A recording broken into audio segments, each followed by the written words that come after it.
안녕하세요. 해낸다 연구소입니다. 퓨처 셀프 들려드리고 있는데요. 계속해서 내용 살펴보겠습니다. 두 번째 파트는 미래의 나에 대한 진실 7가지입니다. 그 진실 첫 번째, 당신의 미래가 현재를 이끈다. 우리의 현재를 이끄는 것은 지금의 내 마음이나 당장의 일정 등이 아니라 내 미래라는 것입니다. 책의 내용 읽어드리겠습니다. 모든 행동은 목적을 이루기 위한 것이다. 아리스토텔레스의 관점에서 인간의 지능적인 행동은 모두 의도적이며 행동 기저에는 원인이나 목적의 추구가 있다. 우리는 목표를 상상하며 선택할 수 있고 목표를 달성하기 위한 행동을 할 수 있다. 실제로 목표가 행동의 원인인 것이다. 랠프 월도 에머스는 약한 사람은 운을 믿고 강한 사람은 원인과 결과를 믿는다라고 말했다.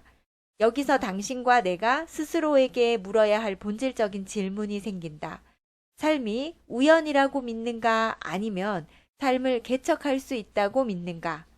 행동과 상황이 우연의 결과라고 믿는가 아니면 자신의 영향력을 행사해 행동과 상황을 바꿀 수 있다고 믿는가? 여러분, 어떠신가요? 삶이 우연이라고 믿습니까? 아님 개척할 수 있다고 믿습니까? 지금 우리가 영어 공부를 하고 치열하게 독서를 하는 것, 자격증을 준비하는 것, 이 모든 것들이 내 미래가 나를 잘 이끌고 가기 위한 것이고 내가 세운 목표들이 나를 미래로 잘 이끌고 가줄 것입니다. 지금의 노력들이 결코 헛되지 않는다는 것을 미래의 여러분께서는 입증해 보이실 수 있습니다. 진실 두 번째, 미래의 나는 예상과 다르다. 여러분, 10년 전에 여러분은 어땠습니까? 10년 전에 여러분은 지금의 모습을 상상하셨습니까?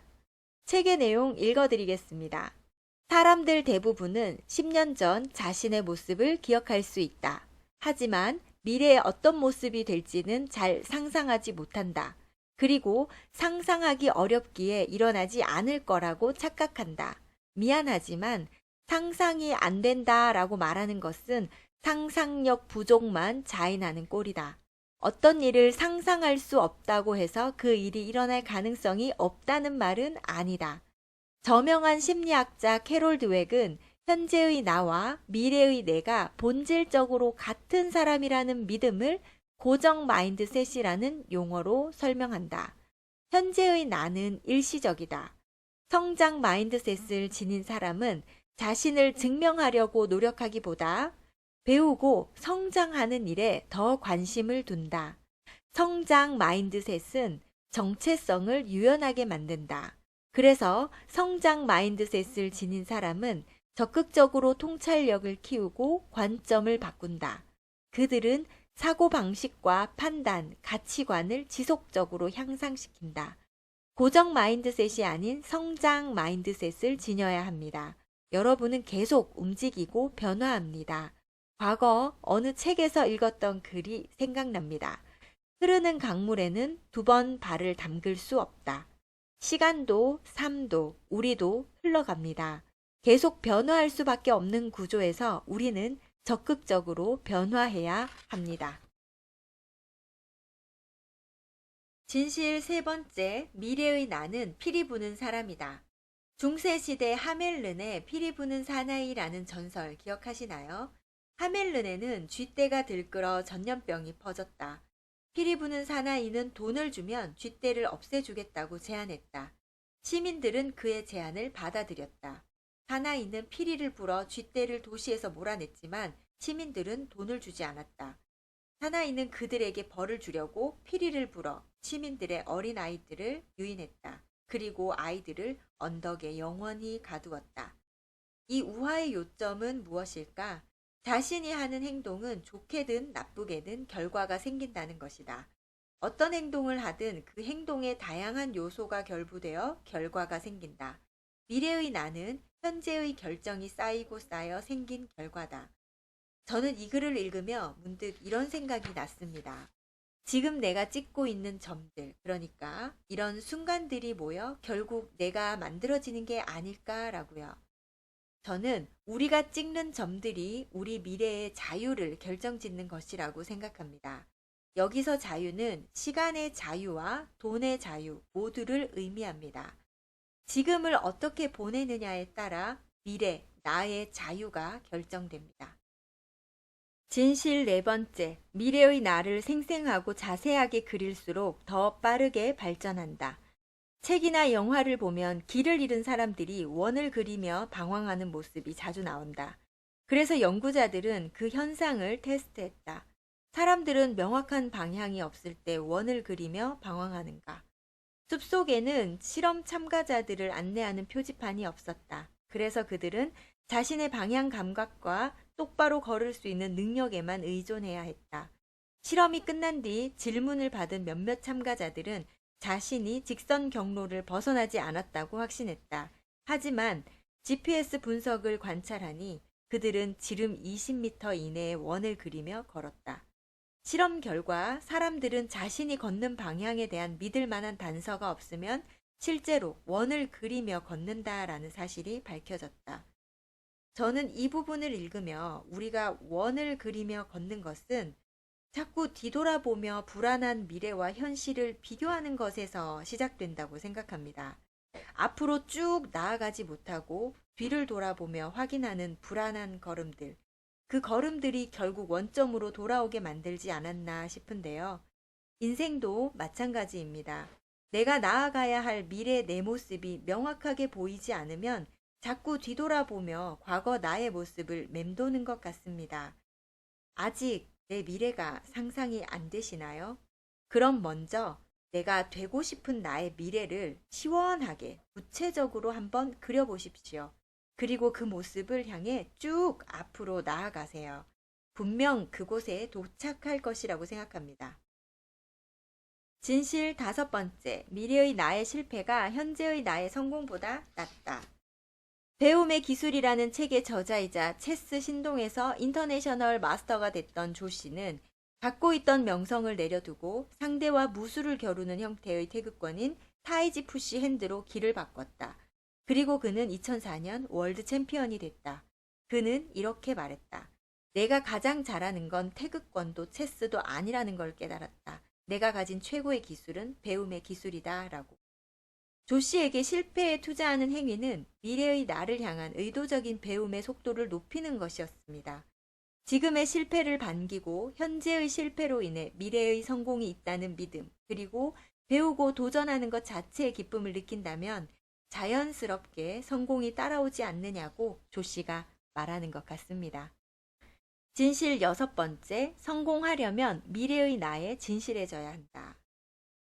철학자이자 기업가이며 세계 여행가인 동시에 작가인 데릭 시버스는 성공의 의미에 대해 강한 신념을 전파한다. 그는 성취를 어느 정도나 이룰 수 있는지는 중요하지 않다고 믿는다. 자신의 진정한 열망과 믿음의 진실한 태도를 나타내지 않으면 아무리 많은 성취를 이루었어도 성공이라고 할 수 없다고 말한다. 자신의 열망과 믿음에 대한 진실한 마음과 태도가 성공을 더 값지게 만들어준다는 말입니다. 많은 사람이 성공한 것처럼 보이지만 실제로 그들 중 대부분이 자신이 원했던 삶이 아닌 껍데기만 있는 삶을 살고 있다고 하니 진정으로 원하는 일을 하고 있는 것도 이미 성공한 것과 다름없는 것 같습니다. 진실 일곱 번째, 신에 대한 견해가 미래의 나에게 영향을 미친다. 신에 대해 어떤 견해를 가지고 있든 그 생각은 자신의 본성, 잠재력, 삶의 궤도를 바라보는 관점에 영향을 미친다. 또한 단기적인 미래나 장기적인 미래에 그리고 지금의 삶이나 사후의 삶에 모두 영향을 준다. 일부 신에 대한 견해들 때문에 목적의식이 불분명해지고 자신의 운명을 제한된 시각으로 보기도 한다. 한편 신에 대한 견해 중에는 미래의 나를 적극적으로 해방시키는 것도 있다. 18세기 영국 낭만파 시인 윌리엄 워즈워스는 우리는 신에게서 온다고 말했다. 신이 우리의 고향이다. 신에 대한 견해들은 다양하다. 신은 우리가 어떤 선택을 하든 우리를 사랑하고 존중한다. 미래의 나에 대한 일곱 번째 진실은 신에 대한 견해가 미래의 나에게 영향을 미친다는 사실이다. 자신의 운명을 어떻게 예상하는지에 따라 자신의 정체성이 달라지기 때문이다. 여러분의 신에 대한 견해는 어떤가요? 저는 여러분께서 신의 가호 안에서 모든 역량을 마음껏 펼쳐보시기 바랍니다. 자, 지금까지 퓨처 셀프의 두 파트를 살펴봤습니다. 마지막 파트, 미래의 내가 되는 7단계. 이번 파트에서는 전부가 아닌 3개의 꼭지만 연결해서 말씀드리겠습니다. 첫째, 목표 3가지. 숫자 3은 완성의 숫자입니다. 목표에서도 마찬가지. 너무 많은 숫자는 집중력을 방해하고 무엇도 마무리되기가 어려울 것입니다. 세계를 초과하는 목표를 추구하면 아무것도 얻지 못한다. 해야 될 일이 너무 많은 것만큼 가슴 답답한 일도 없을 것입니다. 연초에 세운 무리한 계획들 때문에 얼마 못 가서 퍼지는 경우도 있습니다. 인생은 정원과 비슷하다. 정원을 잘 관리하지 않으면 여기저기서 잡초가 무성하게 자란다. 너무 많은 목표와 우선순위가 있는 인생도 마찬가지다. 어떤 정원이 되길 원하는지 먼저 그림을 그리고 필요한 씨앗을 심어 정성껏 가꾸어 보세요. 아름다운 정원이 그렇게 탄생이 되듯 여러분의 미래도 마찬가지입니다. 되고 싶은 모습을 먼저 그리고 3가지 목표를 설정하여 설계한 미래에 맞게 자신을 키워 나가십시오. 요구하라, 구하라, 그러면 너희에게 주실 것이요. 두드리는 자에게는 열릴 것이기 때문이라. 마태복음 7장 7절에서 8절입니다. 조슈아 울프 생크는 자신의 저서 둘의 힘에서 원하는 것을 말하고 그것을 한 사람이라도 들으면 발생고리를 시작할 수 있다고 말했다. 19세기 초 미국의 종교 지도자이자 예언자였던 조셉 스미스는 신이 지쳐서 당신을 축복할 때까지 조르라 라고 말했다. 무언가를 요청한다는 것은 그것에 전념한다는 뜻이다. 구구절절 설명하지 말고 직접적이고 대범하게 요청하라. 해낸다 연구소를 아껴주시는 여러분, 구독, 좋아요 꼭 눌러주세요. 여러분의 구독이 다음 영상을 탄생시킵니다. 마지막, 완수하는 것이 완벽한 것보다 낫다. 세스 고딘은 이렇게 말했다. 어떤 일을 시작하는 유일한 목적은 그 일을 끝내는 것이다. 진행 중인 프로젝트가 완벽하게 끝나지 않았더라도 세상에 내보내야 한다. 세상에 내보내는 일에는 블로그 글에 발행 버튼 누르기, 판매팀에 프레젠테이션 하기, 전화 받기, 머핀 팔기, 추천서 보내기 등도 포함된다. 내보내는 일은 당신이 한 일을 세상에 던져버리는 것이다. 완수하는 것이 완벽한 것보다 낫다. 생각하는 일이 있으신가요? 되고 싶은 모습이 있으신가요? 고객을 만나야 하는 일이 기다리고 있나요? 아직 준비가 덜 됐다고 생각하나요? 일단 시작하십시오. 시작하고 끝까지 마무리하십시오.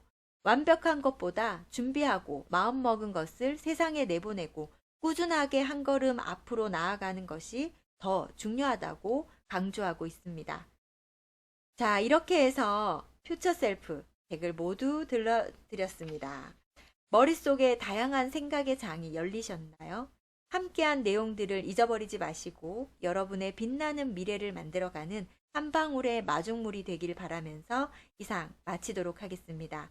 해낸다 연구소를 사랑해주시는 여러분, 감사합니다.